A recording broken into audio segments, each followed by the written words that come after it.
Hoy vamos a ver la Revolución Cubana, los hechos que estremecieron el continente a sus 50 años. Del negociado de sueños dentro de un orden son partidarios de capar al cochino para que engorde.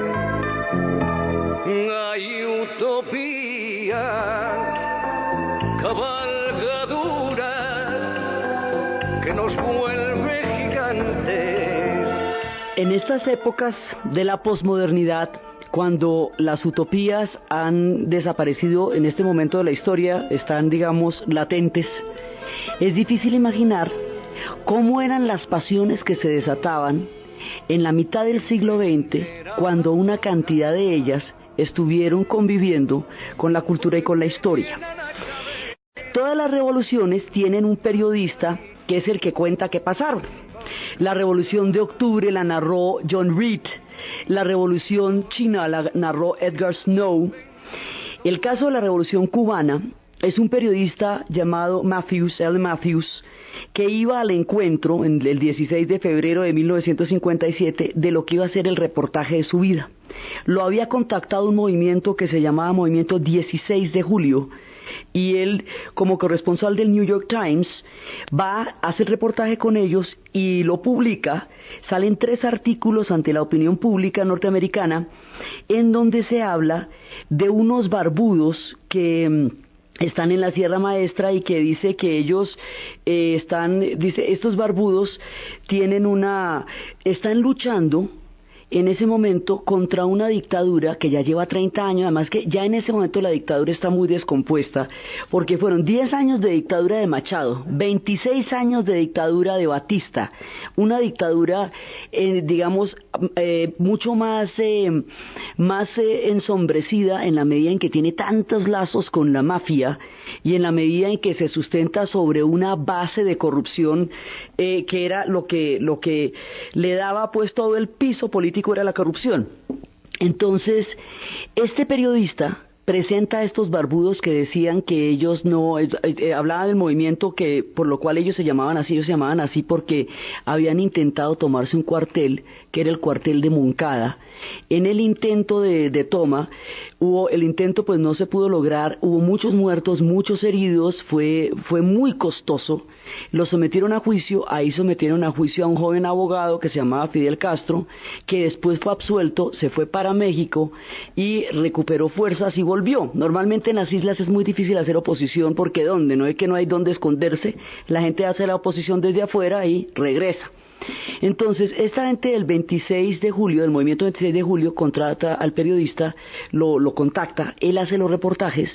En los reportajes se ve que hay un grupo de revolucionarios que son más bien intelectuales, que son abogados, que son estudiantes, que se rebelan contra la tiranía de Batista, contra la corrupción de Batista, y que lo que quieren es una Cuba digna, libre, democrática, con oportunidades, y que no tenga, y que ellos, digamos, no son una amenaza con respecto a los Estados Unidos en ese momento.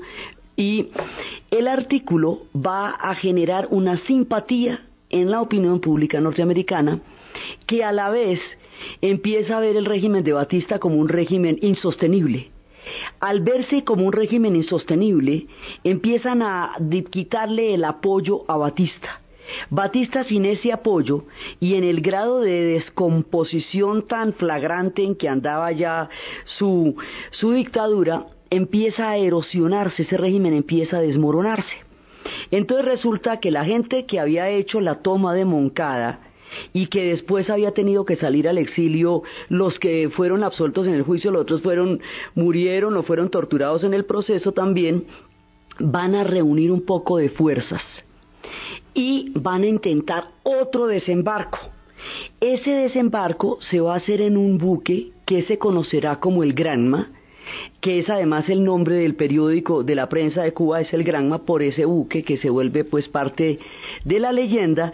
Y en México, cuando estaban como reclutando las fuerzas y todo para hacer la invasión, encontraron a un médico argentino que iba a ser un personaje sumamente protagónico de toda esta historia. El médico que encontraron allá, que era un argentino, se llamaba Ernesto Che Guevara. Entonces ellos lo que van a hacer es que desembarcan y van a ir hacia la Sierra Maestra. Entonces desde la Sierra Maestra empiezan a bajar, a tomarse, digamos, las rebeliones empiezan en Oriente siempre, porque Oriente es la parte que marca, la que lleva el bulto, la más pobre. La Habana siempre logra un punto más favorable en cualquiera que sea la condición cubana, incluso en las más terribles La Habana sobrevive mejor que el resto, pero Oriente siempre marca. Entonces la rebelión empieza como la guerra de independencia, como todas las rebeliones empiezan en Oriente.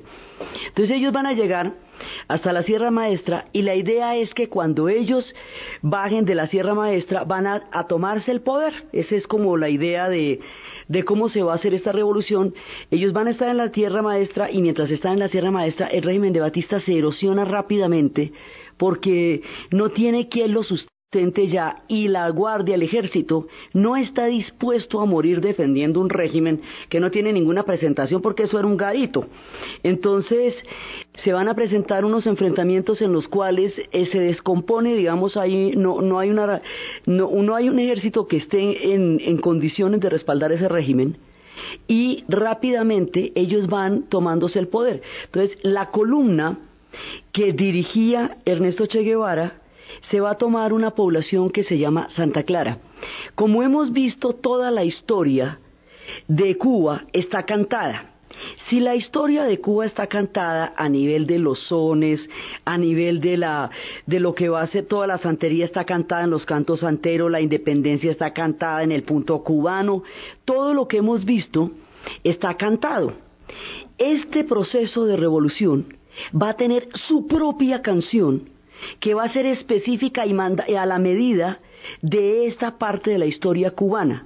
Es donde más profusamente ilustrada está ella a nivel de las canciones, porque alrededor de esto se generó todo un movimiento y una cantidad de canciones que serían la nueva trova cubana y una serie de personajes que van a dar a conocer los hechos como esta revolución los entendió y como ellos los cantaron.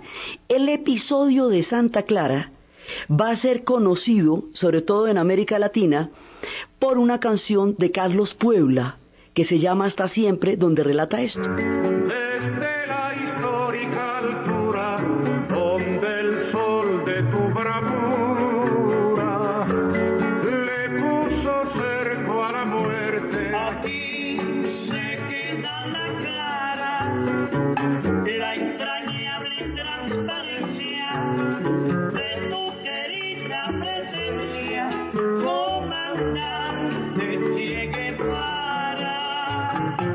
Esta canción de Carlos Puebla recorrió el mundo y fue uno, digamos, de los himnos a través de los cuales se contaba este proceso. Bueno, entonces la cosa va de la siguiente manera. El régimen de Batista eventualmente se va a descomponer, estaba desmoronándose, y ellos se van a tomar el poder. Se van a tomar el poder, y al tomarse el poder, entonces se van a presentar una cantidad de cambios. Mucha gente que estuvo vinculada al poder de la época de Batista va a tener que salir corriendo, que es cuando decíamos en ese año nuevo del Padrino 1 que todo el mundo salía, del Padrino 2 que todo el mundo salía volado. Hay un poco de gente que está comprometida directamente con el régimen de Batista. Esa es la primera oleada en abandonar la isla después de que el proceso de la revolución logra triunfar y hacerse con el poder. Entonces, hay un momento en que este proceso empieza a desarrollarse, y al desarrollarse eso va cogiendo una dinámica en la historia. Entonces hay un momento en que empiezan los paredones, empiezan los juicios que van al paredón.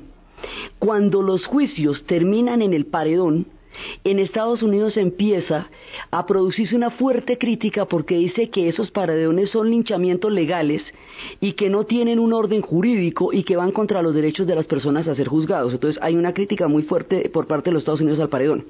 Por otra parte, empieza a presentarse un fenómeno de expropiaciones.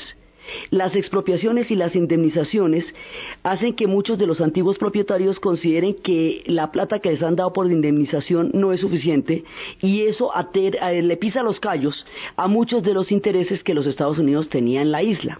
Entonces ahí ya empiezan a aparecerse distanciamientos.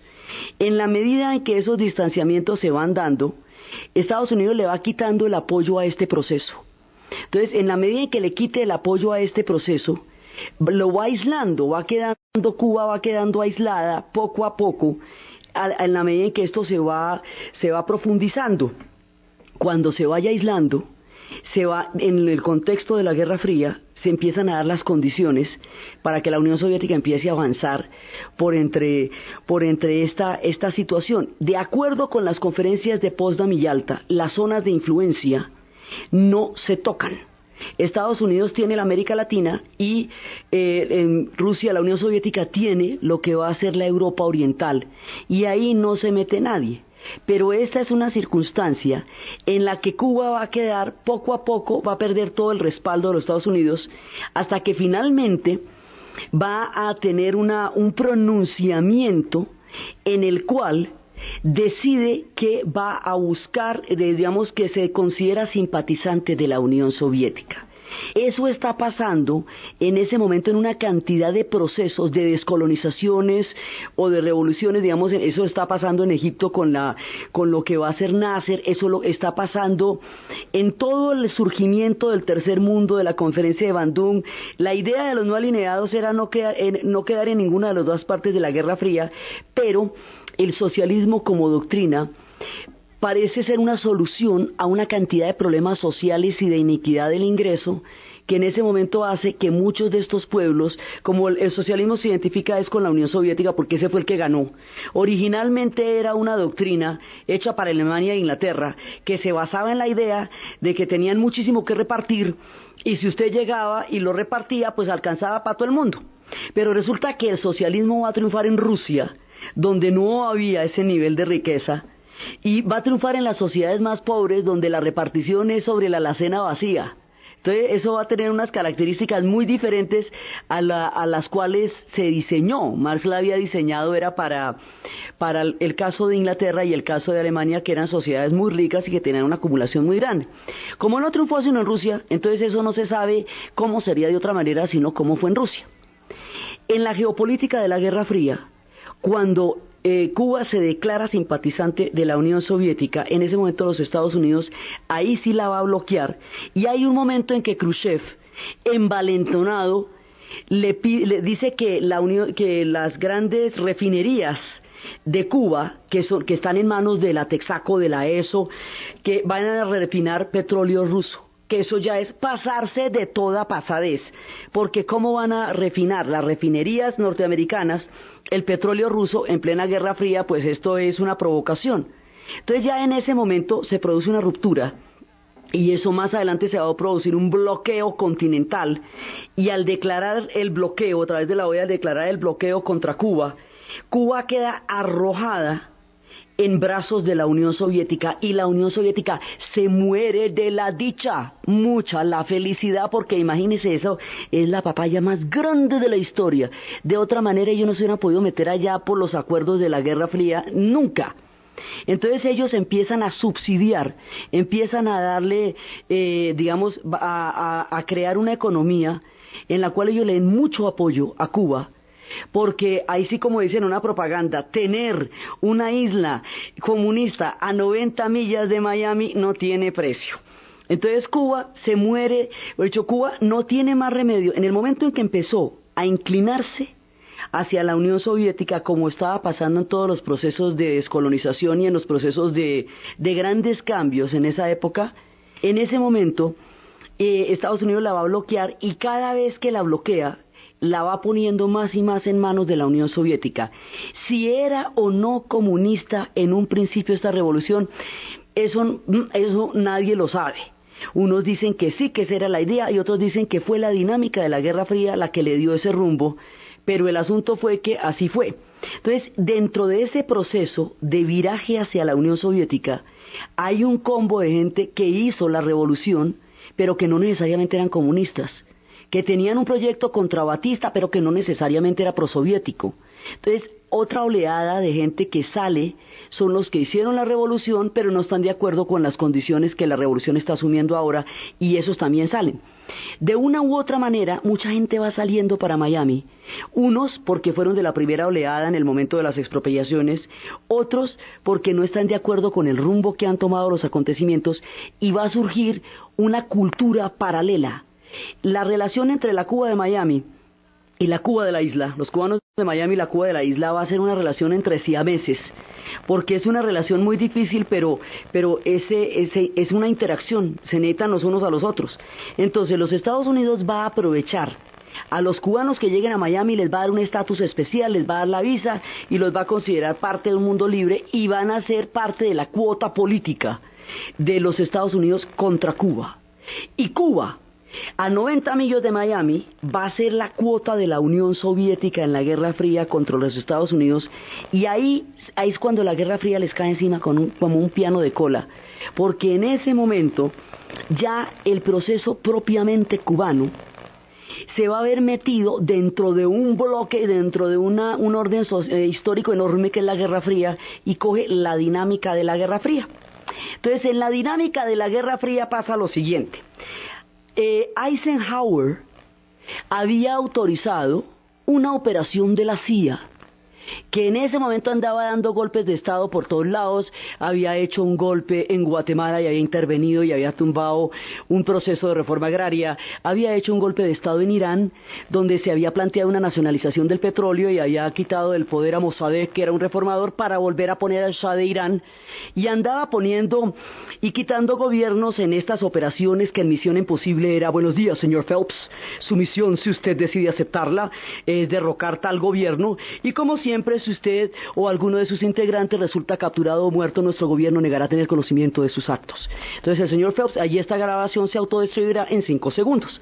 Entonces, así como se hacía Misión Imposible con el señor Phelps, la CIA andaba en esa época para allí y para acá, haciendo todo este tipo de golpes. Dentro de ese contexto, hacerle el mandado a Cuba pues sonaba normal. Entonces el plan era el siguiente: el plan era hacer una invasión en la isla para crear como una cabeza de playa, que se tomaran una provincia, crearan un gobierno provisional que Estados Unidos inmediatamente reconociera, y de esa manera derrocar el régimen de Fidel. Esa era como la idea. Eso fue durante la administración de Eisenhower, pero Eisenhower pierde las elecciones y sube Kennedy. Entonces, cuando sube Kennedy, a Kennedy ya le tienen montado el plan, o sea, el tipo no lo escoge, ya lo tienen montado. Oiga, sí supo que vamos a hacer una invasión en Cuba y que usted necesitamos que usted la respalde porque es muy importante, porque ese régimen está atenta contra la seguridad continental. Los exilados cubanos, de toda esta gente que les digo que está saliendo para Miami, organizan la invasión y van a tener el apoyo, digamos, la CIA les dice que van a tener el apoyo de los norteamericanos para el desembarco. Entonces, a nadie le dicen la verdad. A los cubanos del exilio, a la gente que está organizando esto, le dicen que los Estados Unidos va a apoyar con tropas ese desembarco. A Kennedy le dicen que eso es absolutamente indispensable, pero a él no le cuentan que sin el apoyo militar eso no puede funcionar. Entonces Kennedy dice lo siguiente: que los exilados cubanos hagan la invasión, pues yo lo autorizo y no tengo problema con eso, pero lo que no autorizo es el apoyo de las tropas norteamericanas a esa invasión. Al no tener apoyo de las tropas norteamericanas, pues la invasión no puede tener éxito. Kennedy no sabe exactamente que el éxito de la invasión depende del apoyo de las tropas norteamericanas. Los cubanos del exilio que van a hacer este golpe, esta invasión, están absolutamente convencidos de que el ejército norteamericano los van a apoyar, porque les dijeron que los iban a apoyar. Y resulta que hacen la invasión. El ejército norteamericano no los apoya porque Kennedy no autorizó ese apoyo. Entonces la CIA lo que confiaba era que con el curso de los acontecimientos las cosas se complicaran y terminaran mandando las tropas, digamos, como darle contentillo a Kennedy y decirle que bueno que no, pero que a la hora del té sí pasara. Pero se produce el desembarco, Las tropas no van a llegar porque no estaban autorizadas. Al no llegar las tropas, el desembarco queda absolutamente solo. Los cubanos del exilio sienten que fueron traicionados de una manera totalmente deliberada, porque el apoyo necesario para que eso triunfe no se les dio. En 72 horas fueron totalmente derrotados. El episodio se conoce como la invasión a Bahía Cochinos, y el punto de desembarco se conoce como Playa Girón. En la historia, desde el punto de vista, como esto fue una derrota fulminante, en 72 horas derrotaron a los que hicieron la invasión.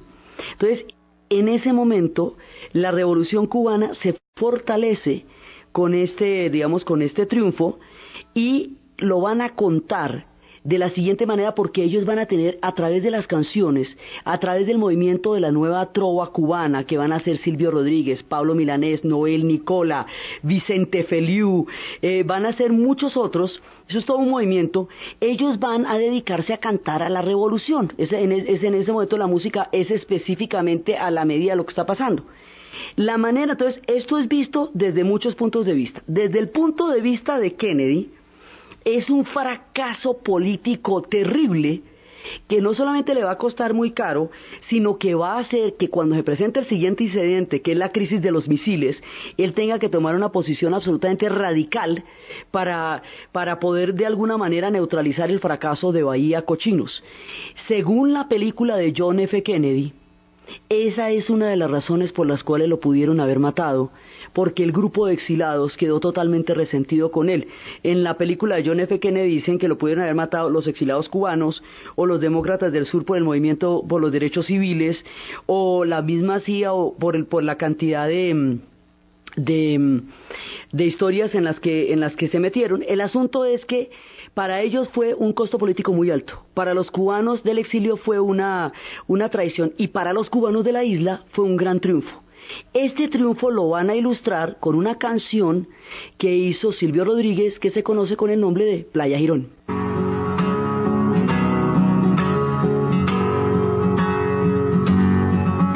Compañeros de historia, tomando en cuenta lo implacable que debe ser la verdad, quisiera preguntar. Como las revoluciones desatan esas pasiones tan enconadas, se dividen en los hechos y los ecos.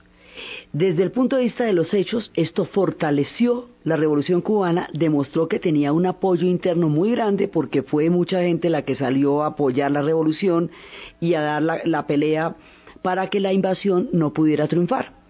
Entonces eso va a crear mucha parte de la leyenda de la revolución. Entonces, desde el punto de vista de los cubanos, este es su epopeya. Desde los exilados, pues se fue la traición. De Kennedy, la embarrada política más grande de todas. Entonces, a partir de este momento, la revolución va a coger un carácter visceral. Entonces, hay quienes a la revolución le deben todo y la consideran su utopía, su sueño, su proyecto, y están dispuestos a todo por defenderla. Hay quienes consideran que la revolución destruyó sus vidas, que por eso tuvieron que salir de Cuba y no regresaron jamás, y que tuvieron que vivir una existencia desgarrada, que todo lo que habían construido y sido desapareció y se acabó en el momento en que triunfó la revolución. Nunca podré morir, mi corazón no lo tengo aquí, allá me está esperando, me está guardando que vuelva allí. Cuando salí de Cuba, dejé mi vida, dejé mi amor. Cuando salí de Cuba... Y los ecos de la revolución en el mundo muestran que esto era, como una especie, ahí es cuando empiezan a creerse que las revoluciones son como recetas, que si se aplican las gotas suficientes de descomposición del régimen, hambre, miseria y una irrupción desde el monte, entonces se bate todo, se echa al vapor y triunfa. Las revoluciones son fenómenos absolutamente particulares, tienen pretensiones universales y a la vez son mesiánicas, porque pretenden salvar y a la vez son arquetípicas. Con esta revolución, la Guerra Fría que ha empezado en Europa, que se había dado durante las conferencias de Yalta y que se había extendido al Asia con el triunfo de la Revolución China, ahora va a llegar a América Latina. Entonces, como esta revolución es en el barrio, pues va a tener una resonancia impresionante dentro del barrio, dentro de la América Latina, porque va a ser arquetípica por el carácter universal que tiene, y empiezan a narrarse las historias de la revolución, y empiezan las películas de Tomás Gutiérrez Alea, todo el cine cubano a contar las historias de por ejemplo, una película que se llama Los Sobrevivientes, que eran los últimos que quedaban del régimen anterior, y que quedan totalmente cercados porque todas las fincas de alrededor están expropiadas. Y quedan los últimos sobrevivientes de un tiempo que se acabó, entonces ellos quedan con la mayor dignidad y después no van comiendo sino dignidad porque se les acaba todo y ya no tienen con qué comer en cubiertos de plata. Empiezan esas memorias del subdesarrollo que es desde un tipo de clase media, cómo vive la revolución. El cine empieza a narrar esta revolución, la música empieza a cantarla y América Latina le va dando su propia interpretación a lo que le llega de la revolución cubana.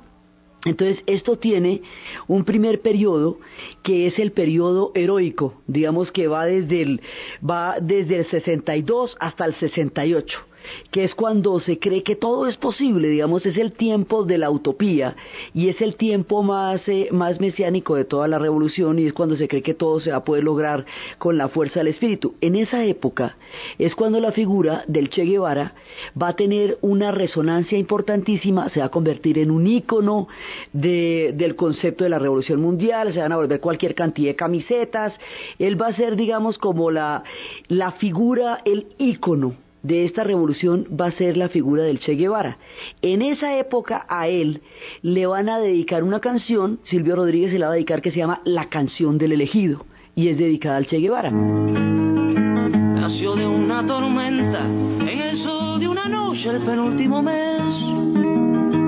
Fue de planeta en planeta, buscando agua potable, quizás buscando la vida, buscando la muerte, eso nunca se sabe.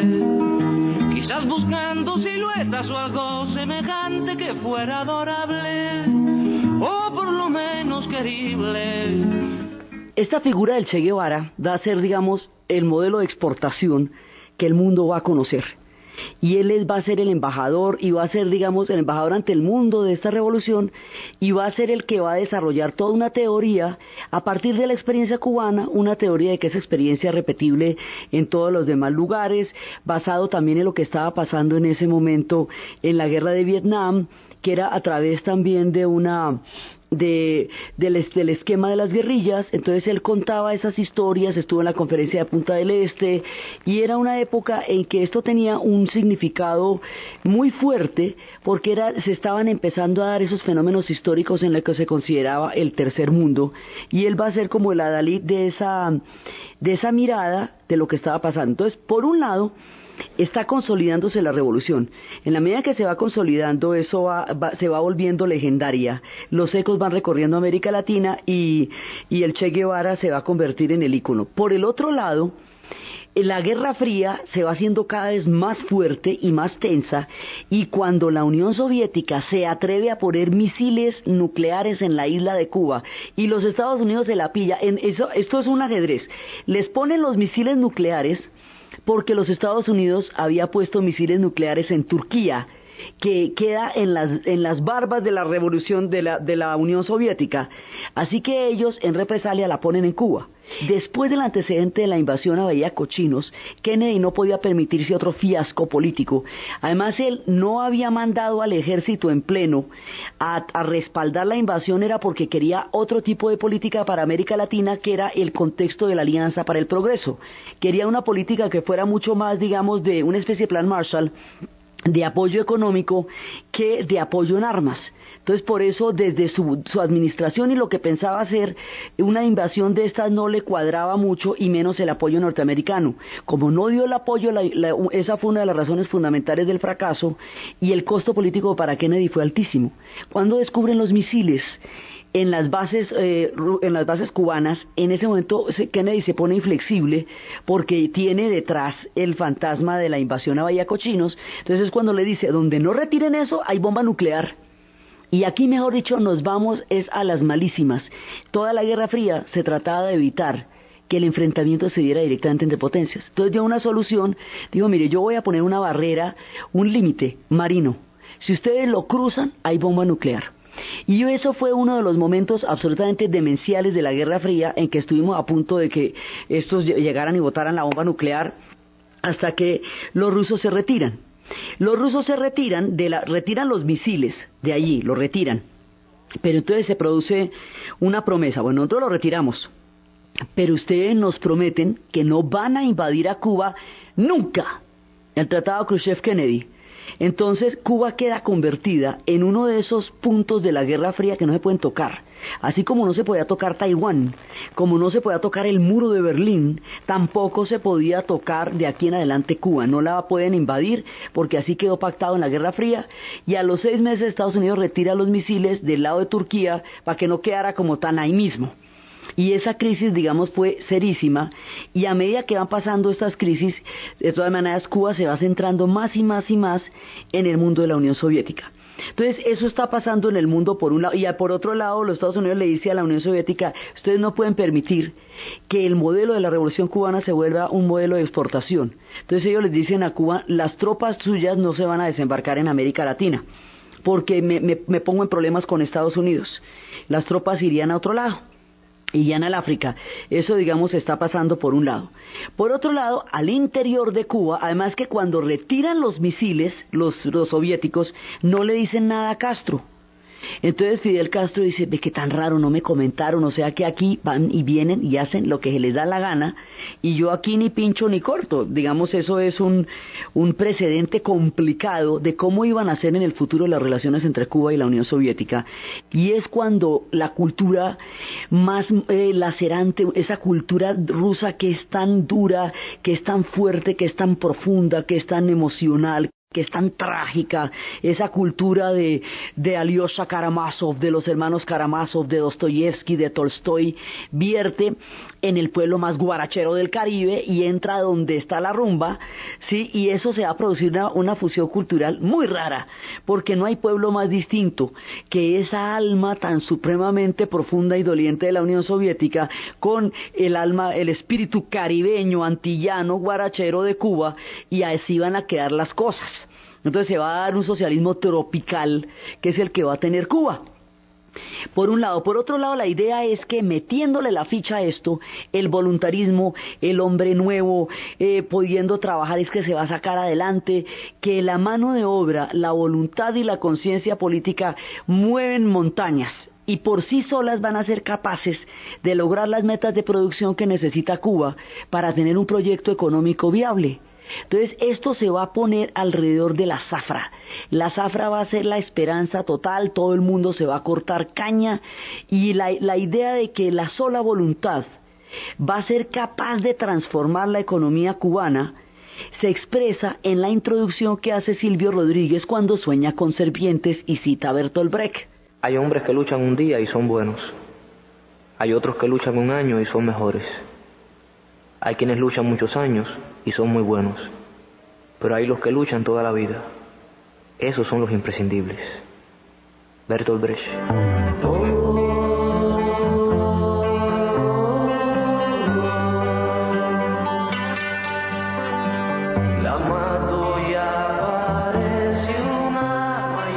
Le van a meter toda la ficha a la zafra.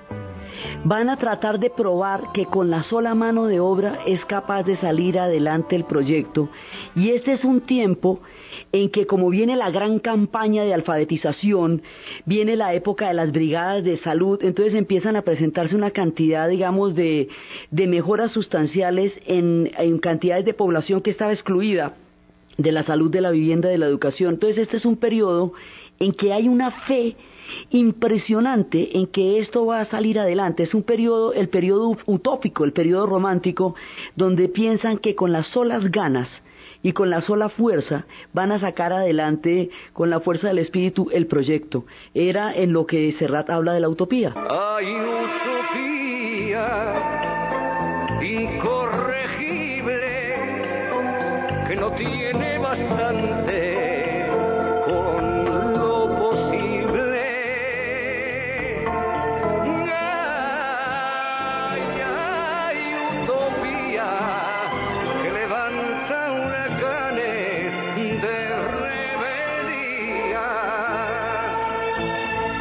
Pero resulta que el experimento de la zafra va a fracasar porque si bien está todo el mundo dispuesto y todo el mundo corta caña a la lata, no hay con qué molerla a la velocidad que la cortan. La caña entonces se desperdicia, no existe la infraestructura para traducir este esfuerzo humano en un tope de producción como el que se está necesitando, que fue lo que pasó también en China cuando intentaron hacer cada cual su hierro en su casa y en conjunto no daba la capacidad industrial porque era de otra manera que se necesitaba. Cuando fracasa la zafra, cuando no se logra la producción y los topes que ellos querían, quedan muy débiles económicamente y entre más débiles económicamente queden, más están en los brazos de la Unión Soviética. De aquí para adelante la Unión Soviética va a meter cartas en el asunto económico y van a pasar a una economía subsidiada, es decir, a una economía donde la Unión Soviética les pone precios políticos, que no son los que valen en el mercado, sino que son los que la Unión Soviética le garantiza para poderla mantener allá. Entonces el azúcar se la van a cambiar por petróleo, ya no por lo que valga, sino por lo que vale geopolíticamente para la Unión Soviética. En el momento en que tengan que meter con la Unión Soviética de patas y manos, van a tener que hacer lo que la Unión Soviética diga. Serán autónomos frente a los Estados Unidos, entre otras cosas porque tienen un bloqueo continental, bloqueo que todavía existe, pero poco a poco se van a volver totalmente dependientes de la Unión Soviética, porque además lo que hemos visto es que en las islas del Caribe, en todo este contexto de las Antillas, ninguno puede sobrevivir aislado, todo el mundo necesita meterse en uno o en otro paseo. Estos se van a meter en el paseo de los soviéticos y por eso cuando llegue la invasión a Checoslovaquia van a tener que apoyar a la Unión Soviética, independientemente de que estén o no de acuerdo con eso. Empieza la censura de prensa, el caso Padilla va a dividir a los escritores porque empieza a hacer crítica y lo meten a la cárcel. Entonces el periodo romántico empieza a dar paso a un periodo de conveniencia ideológica donde les toca hacer lo que la Unión Soviética mande, porque dígame, ahí sí cómo le hacemos. El mundo se va a enterar mucho tiempo después de que estos cambios se estaban dando. Los ecos son la utopía. Los hechos son la Guerra Fría, y en la Guerra Fría cada cual tiene que hacer lo único que puede en este doble juego en que para poder alejarse de uno, usted tiene que meterse en los brazos del otro. No había otra posibilidad, y este viraje cada vez más claro hacia la Unión Soviética hace que muchas cosas dentro del proceso cubano no sean posibles, porque sencillamente no están dentro de los lineamientos de lo que a ellos les toca. Entonces la manera como esto va a continuar, lo que tiene que ver con la invasión a Checoslovaquia, lo que tiene que ver con la Guerra Fría, lo que tiene que ver con los posteriores años, lo que el mundo ve de ellos, todos los diferentes aspectos de estos hechos tan particulares que son las revoluciones y del caso concreto de Cuba en el Caribe, es lo que vamos a continuar viendo en el siguiente programa. Entonces, desde los espacios de las utopías, desde los espacios de la Guerra Fría, de las realidades históricas, de la diferencia entre lo que se quiere y lo que se puede. En la narración, Diana Uribe, en la producción, Ernesto Díaz, y para ustedes, feliz fin de semana.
ante la opinión pública norteamericana, en donde se habla de unos barbudos que están en la Sierra Maestra y que dice que ellos estos barbudos están luchando en ese momento contra una dictadura que ya lleva 30 años, además que ya en ese momento la dictadura está muy descompuesta, porque fueron 10 años de dictadura de Machado, 26 años de dictadura de Batista, una dictadura, digamos, mucho más ensombrecida en la medida en que tiene tantos lazos con la mafia y en la medida en que se sustenta sobre una base de corrupción que era lo que le daba pues todo el piso político era la corrupción. Entonces, cómo eran las pasiones que se desataban en la mitad del siglo XX, cuando una cantidad de ellas estuvieron conviviendo con la cultura y con la historia. Todas las revoluciones tienen un periodista que es el que cuenta qué pasaron. La Revolución de Octubre la narró John Reed, la Revolución China la narró Edgar Snow. El caso de la Revolución Cubana es un periodista llamado L. Matthews, que iba al encuentro el 16 de febrero de 1957 de lo que iba a ser el reportaje de su vida. Lo había contactado un movimiento que se llamaba Movimiento 16 de Julio, y él, como corresponsal del New York Times, va a hacer reportaje con ellos y lo publica. Salen 3 artículos. Hoy vamos a ver la Revolución Cubana, los hechos que estremecieron el continente a sus 50 años. Del negociado de sueños dentro de un orden son partidarios de capar al cochino para que engorde. Hay utopía, cabalgadura que nos vuelve gigantes.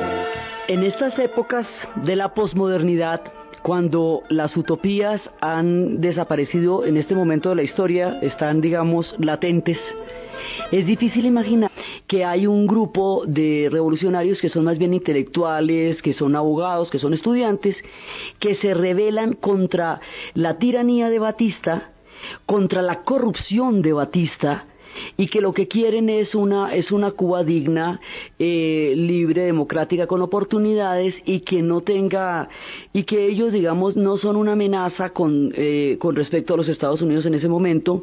Y el artículo va a generar una simpatía en la opinión pública norteamericana, que a la vez empieza a ver el régimen de Batista como un régimen insostenible. Al verse como un régimen insostenible, empiezan a quitarle el apoyo a Batista. Batista, sin ese apoyo, y en el grado de este periodista, presenta a estos barbudos que decían que ellos no, hablaban del movimiento que por lo cual ellos se llamaban así porque habían intentado tomarse un cuartel, que era el cuartel de Moncada. En el intento de toma, el intento pues no se pudo lograr, hubo muchos muertos, muchos heridos, fue muy costoso. Lo sometieron a juicio, ahí sometieron a juicio a un joven abogado que se llamaba Fidel Castro, que después fue absuelto, se fue para México y recuperó fuerzas y volvió. Normalmente en las islas es muy difícil hacer oposición porque no es que no hay dónde esconderse, la gente hace la oposición desde afuera y regresa. Entonces, esta gente del 26 de julio, del movimiento 26 de julio, contrata al periodista, lo contacta, él hace los reportajes, en los reportajes se ve